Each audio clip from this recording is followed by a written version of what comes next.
खुलुमबाय, आं जनाली बर'।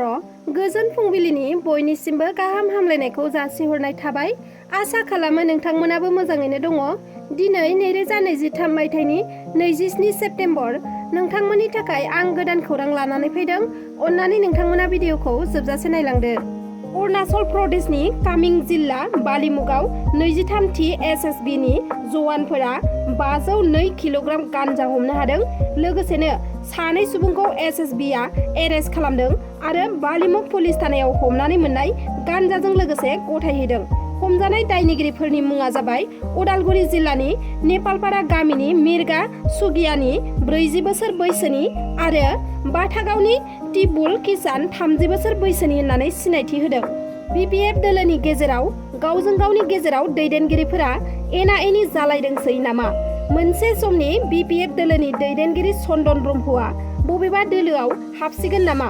थांनाय मैयानि सानाव BPF दोलोनि मोनसे हाबाफारियाव खौरांगिरिफोरा BPF दोलोनि दैदेनगिरि हाग्रामा महिलारि बिथांनियाव सोङोदि दासान्दि BPF मेल मिटिंफोराव बिथांजों लोगोसे चन्दन ब्रह्मआ ओंखारफायैनि जाहोनखौ। नाथाय हाग्रामा बिथाङा फिननाय होयोदि सोर चन्दन ब्रह्म? चन्दन ब्रह्मखौ आं सिनाया। थारैनो बिथां हाग्रामा महिलारिनि बेफोरबादि बुंनाय बाथ्राया दासान्दि खौरां बिजोङाव गोसारनायखौ नुनो मोन्दों। लखिमपुर जिल्लायाव SB आनान मिश्रानि आरोबाव मोनसे जाफुंसारनाय। दासान्दि ड्राग्स फालांगि, नंखाय सनानि फालांगि आरो नंखाय रांनि फालांगि बायदिनि सायाव SB आनान मिश्राया जिल्लानि सिङाव गोख्रोङै नायबिजिरगासिनो दङ आरो जाफुंसार जानो हानायखौबो नुनो मोन्दों। बेबादिनो SB आनान मिश्रानि दैदेननाय बङालमारा पुलिस मावफारियाफोरा 20 लाख नंखाय रां हमनो हादों। 1 नं आहमेदपुर गामियाव हिमदुलाल इस्लाम मुंनि सासे सुबुंनि न'खराव नायबिजिरनानै दैनि टेंकि सिङाव 20 लाख नंखाय रांखौ हमनो हायो। बेनि अनगायैबो आरो 3 नंखाय रां बानायग्रा सुबुंनि न'खरावबो नायबिजिरनाय खामानिया सोलिगासिनो दङ होनना मिथिना मोन्दों। लोगोसे बे नंखाय रांजों सोमोन्दो थानाय गासैबो दायनिगिरिफोरखौ थाबैनो हमनाय जागोन होननानै फोरमायथिदों। गुवाहाटी नोगोरमायाव आरोबाव सासे बर' लाइमोना गावखौ फोथैनानै लानाय जाथाया सोराङाव फैदों। गुवाहाटी नोगोरमानि नुनमाटी जयन्त नगराव जादों बे जाथाया। गुवाहाटी नोगोरमायाव गावखौनो फोथैनानै लानाय बर' लाइमोनखौ क'क्राझार जिल्लानि राजा नार्जारी होननानै सिनायथिनो हादों। मख'नो गोनांदि गोदोनायाव दौलें लागायनानै गावखौनो फोथैनानै लानाय थासारियाव राजा नार्जारीनि गोथै सह'खौ लेट्रिननिफ्राय बोखांनो हादों। मिथिना मोननाय बादिब्ला राजा नार्जारीया बामुनि मेदामाव थानाय DS ग्रुपआव खामानि मावोमोन आरो DS ग्रुपआव खामानि मावग्रा स्टाफ लोगोफोरजों लोगोसे गंसे भारा न'आव थायोमोन। राजा नार्जारीया थांनाय 23 सेप्तेम्बरनिफ्रायनो गोमाना दङमोन। नाथाय मैया गावखौनो फोथैनानै लानाय थासारियाव राजा नार्जारीनि गोथै सह'खौ बोखांनो हायो। बबेखानि गोसो थोनाय सिख्लाजों नांज्लायनायनि थाखाय राजा नार्जारीया बे जोबथा थांखिखौ लादों आरो गावखौनो फोथैदों होननानै लोगोफोरा सन्देह खालामदों।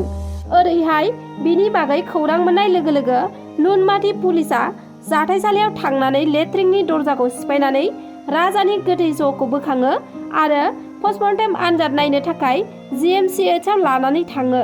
गोथै सह'जों लोगोसे पुलिसआ राजानि मबाइलखौबो जब्द खालामो आरो बे जाथायनि सायाव नायबिजिरनाया जागायजेनबाय होननानै खौरां मोननाय जादों। आसामनि लामदिं रेल स्टेशनाव RPF आरो CBIआ गोख्रों सिग्रोमनानै आयेननि बेरेखा हाग्रानि बेसाद फालांगि खालामनाय गासै 74 हाग्रानि खासेवफोरखौ बोखांनो हादों आरो खासेवखौ बोखांनानै लामदिंनि हाग्रा बिफाननि आखायाव गथायना होनाय जादों आरो बे फालांगिजों लोब्बा थानाय मिज'रामनि 2 मिजर दायनिगिरिफोरखौ पुलिसआ एरेस्ट खालामदों। हमजानायफोरनि मुङा फारियै लाल सुनलाइन आरो लिन साइन पुइ।